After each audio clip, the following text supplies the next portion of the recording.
Bonjour à tous et bienvenue dans cette nouvelle vidéo. Donc aujourd'hui, nous allons voir les commandes filtres sur un système d'exploitation de type Unix et nous verrons par la suite également quelques commandes pour rechercher dans l'arborescence de fichiers.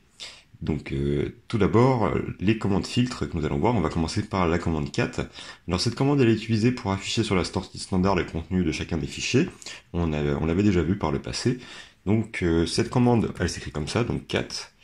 Et ensuite, on va afficher le nom d'un fichier, par exemple le fichier fic. On peut également utiliser la commande cat pour créer un fichier interactif, c'est-à-dire qu'on fait cat avec une redirection et on lui donne en entrée notre fichier fic, par exemple. Et donc là, ça va nous permettre de saisir en fait quelque chose comme bonjour, au revoir, et j'appuie sur CTRL-D pour arrêter la saisie. À présent, si j'ai cat fic, vous allez voir qu'à l'intérieur, j'ai créé, j'ai mis à jour en ligne interactivement mon fichier fic. Donc, pour ajouter du texte à un fichier existant, au lieu de l'écraser, donc ce fichier, on va utiliser une double redirection pour afficher à l'intérieur et on va afficher le contenu de fic. Vous voyez que le test a été bien rajouté. Voilà pour la commande filtre. Alors, il existe une autre commande un peu plus explicite qui s'appelle head. Donc, cette commande, elle permet d'afficher le début de chacun des fichiers mentionnés. Donc, pour ceci, donc par défaut, ce sont les 10 premières lignes qui sont affichées. Donc, si je fais, head de mon fichier fic, vous voyez que ce sont les premières lignes qui sont affichées. Donc, pour l'exemple, je vais agrandir le fichier. Donc, à présent, si je fais donc un cat de fic, je vais faire un head ensuite. Et vous voyez que j'ai bien les 10 premières lignes qui sont appelées. Une autre option, la commande tail, elle permet d'afficher la fin de chacun des fichiers, donc c'est analogue à tail, donc c'est la même chose. Par défaut, ce sont les 10 dernières lignes qui sont affichées. Une autre commande, donc WC, elle permet d'afficher le nombre de lignes, de mots et de caractères des fichiers qui sont éventuellement passés en paramètres. Donc WC pour World Counter, donc ici on va rajouter fic, et on voit ici qu'on a à l'écran donc le nombre de lignes, de mots et de caractères de notre fichier. Donc on voit qu'on a 16 lignes, 16 mots et 48 caractères. Si on souhaite afficher uniquement le nombre de lignes, on va passer l'option "-l". Donc ici on a bien 16 lignes pour notre fichier fic.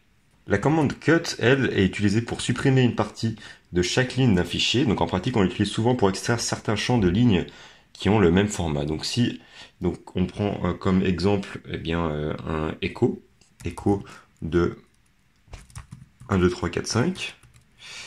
Voilà. 6, 7, 8, 9, et disons 0. On va faire un tube ici, un pipe. On va faire un cut-c. L'option -c permet de préciser la position des caractères à garder, sachant que le premier caractère est le niveau 1.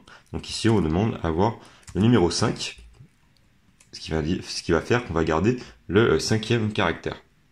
On pourrait faire de même en spécifiant un tiret pour garder jusqu'à 8 par exemple, et ici on aurait 5, 6, 7, 8 au lieu d'avoir le début de mon mot 1, 2, 3, 4, 5, 6, 7, 8, 9. Donc cette commande cut, comme elle l'indique, elle permet donc de couper selon ce que l'on souhaite. Une commande qui ressemble, c'est la commande de transposition, tout simplement tr, qui permet de transposer ou supprimer les caractères de l'entrée standard vers la sortie standard. Donc si je donne par exemple un echo, disons echo de 0 A1 B1 et que je fais un pipe et je lui demande de garder donc 0-4 et A-1, ça va me garder tout ce qui est de 0 à 4, donc ça va être transformé en A à E, c'est-à-dire le 0 va prendre A, le 1 va prendre B, etc. Donc comme vous le voyez, j'ai remplacé ici 0 par A, ensuite le B a été remplacé par B. Pour finir avec les commandes filtres et progressivement s'orienter vers les commandes de tri et de recherche, je vais vous introduire la commande sort. Elle permet en fait de trier le contenu d'un fichier. Donc on va faire par exemple sort de mon fichier fic. Et donc ici, j'ai trié donc dans l'ordre alphabétique mon fichier. Alors une fois qu'on a trié, on peut faire plusieurs choses. En fait, c'est important de trier au préalable. On peut par exemple utiliser la commande unique qui a absolument besoin que le fichier soit trié et qui permet lui de supprimer les lignes dupliquées dans un fichier trié. Donc ici, vous voyez que les lignes A sont dupliquées. Donc je vais simplement faire un unique de fic et vous le voyez, le A a été supprimées, les lignes dupliquées ont été supprimées. Voilà pour la commande, les commandes filtres. Donc on va à présent voir comment rechercher un élément. Alors pour cela, il y a plusieurs commandes. Je vais vous introduire la commande très classique qui s'appelle find et qui est puissante. Elle vous permet de chercher parmi toutes les commandes Unix et le but de cette commande c'est de retrouver des éléments, donc que ce soit des fichiers répertoires ou encore des liens à partir de certains critères.